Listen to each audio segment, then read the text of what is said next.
Courier who had cheated death in the cemetery outside Good Springs cheated death once again, and the Mojave Wasteland was forever changed. The new California Republic celebrated its second victory at Hoover Dam, establishing definitive control over the entire Mojave Wasteland. Soon after, they negotiated terms to annex the Strip, Freeside, and many surrounding communities. The Mojave Wasteland, at long last, had entirely fallen under the NCR's banner. The Courier, fair and even-handed in his dealings throughout the wasteland, was honored by the NCR for his support of the military at Hoover Dam. He was presented with the Golden Branch, the highest civilian decoration given by the Republic. Tabitha and Rhonda went east, through Caesar's Land. Occasionally, tales of their exploits found their way back west, though few believed them. Eventually, the stories concerning the duo were collected and published, and proved to be quite popular with children.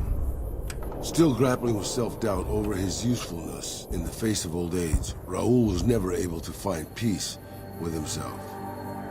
Eventually, he left the Mojave and assumed a new name, as he had done so many times before. With the help of the Gunrunners, the Boomers developed a healthy trading relationship with the NCR.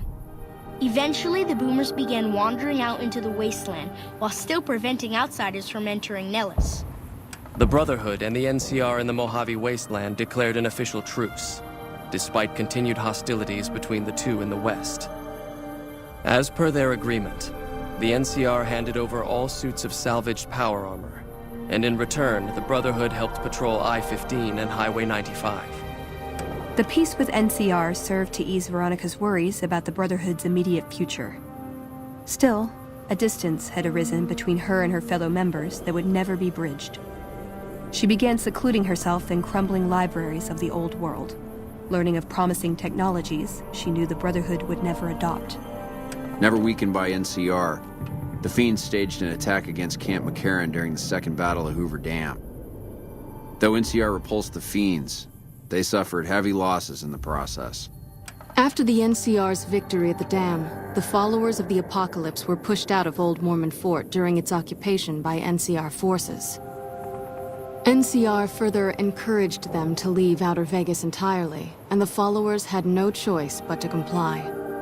Good Springs saw more trade along I-15 after NCR gained control of the Mojave Wasteland, but with that came a heavy burden of the Republic's taxes.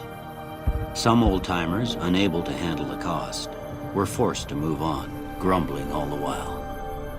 In the years following the destruction of Cassidy caravans, NCR used evidence of the plot to blackmail the Crimson Caravan and the Van Graffs. NCR enacted strict trade laws with little resistance, strengthening their supply lines and their position in the Mojave. Cass survived to see the NCR flag flying proud over Hoover Dam, and thought for a moment, this is what a hero must feel like.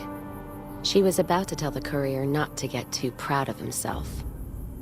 Then she figured, he knew that already.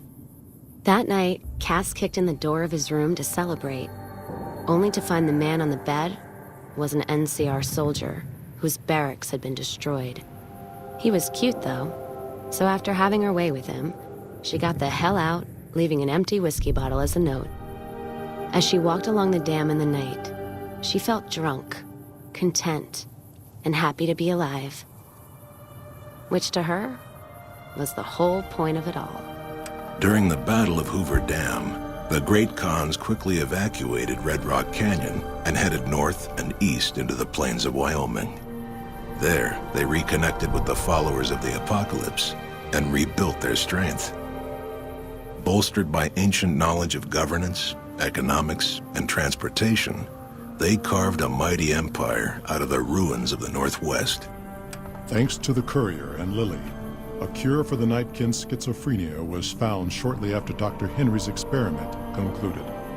Nightkin and other super mutants in the wasteland flocked to Jacobstown, and the town became known as a haven where a mutant could find peace.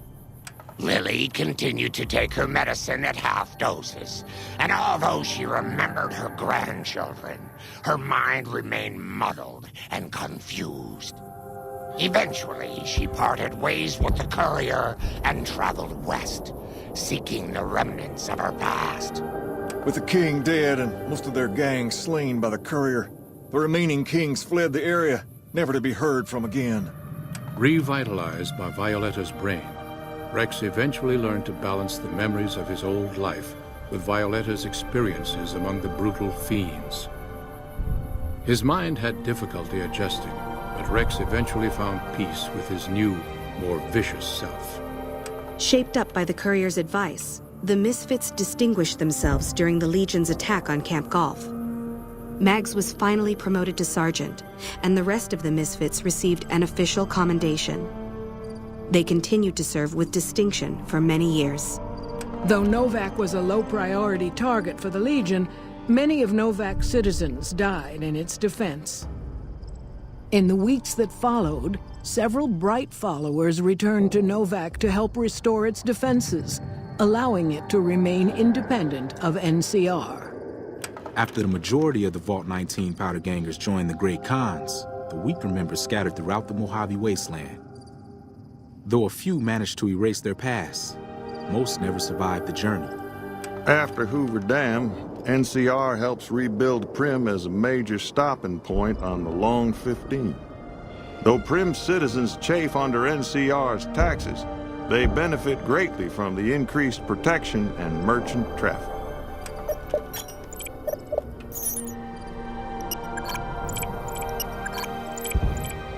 And so the Courier's Road came to an end, for now.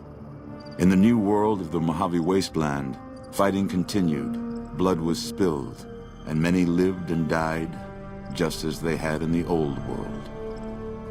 Because war never changes.